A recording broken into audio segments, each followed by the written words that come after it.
আজকের আমরা যারা এখানে একত্রিত হয়েছি, আমরা ঐক্যবদ্ধ থাকলে এই সম্মেলন যা বলবে এদেশে তাই হবে, এর ব্যতিক্রম কিছু হবে না। 72% মানুষ পিয়ারের পক্ষে আছে। অধিকাংশ দেশ, উন্নত দেশ, তুরস্ক, ইন্দোনেশিয়া, ব্রাজিল, তারপরে হলো সাউথ আফ্রিকা থেকে শুরু করে সুইজারল্যান্ড, সুইডেন, ডেনমার্ক, নরওয়ে থেকে শুরু করে 91 দেশে পিয়ার পদ্ধতি আছে। আর আমাদের দেশের দীর্ঘদিন ভারতের শিখানো বুলিতে বুলি দেয়, উনি বলেন পিয়ার খায় না মাথায় দেয়। দুঃখ আফসোস আপনাদের মাথা নষ্ট হয়ে গেছে, মাথা তো আরো নষ্ট হবে।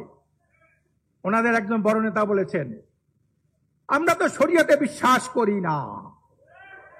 শরিয়াতে বিশ্বাস না করলে মুসলমান থাকে? আপনি এতদিন গোপন রেখেছেন আপনি ইসলাম বিরোধী, শরিয়া বিরোধী।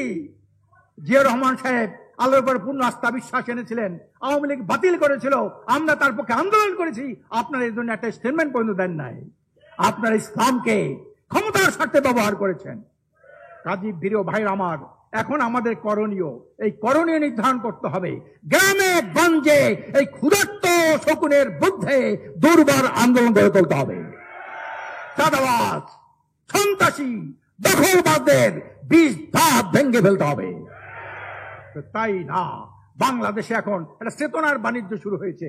71-এর চেতনা, 90-এর চেতনা, এখন আবার 24-এর চেতনা। এই চেতনা দাঁড়িয়ে যাতে চেতনা বিক্রি করে নিজের আখের গুছাতে না পারে, এই চেতনার বাণিজ্য চিরতরে বন্ধ করে দিতে হবে। ভুয়া মুক্তিযোদ্ধা, 1 লক্ষ ভুয়া মুক্তিযোদ্ধা, 8,000 কোটি টাকা তারা আপনার এইভাবে বেতনের বাবদ তারা নিয়েছে।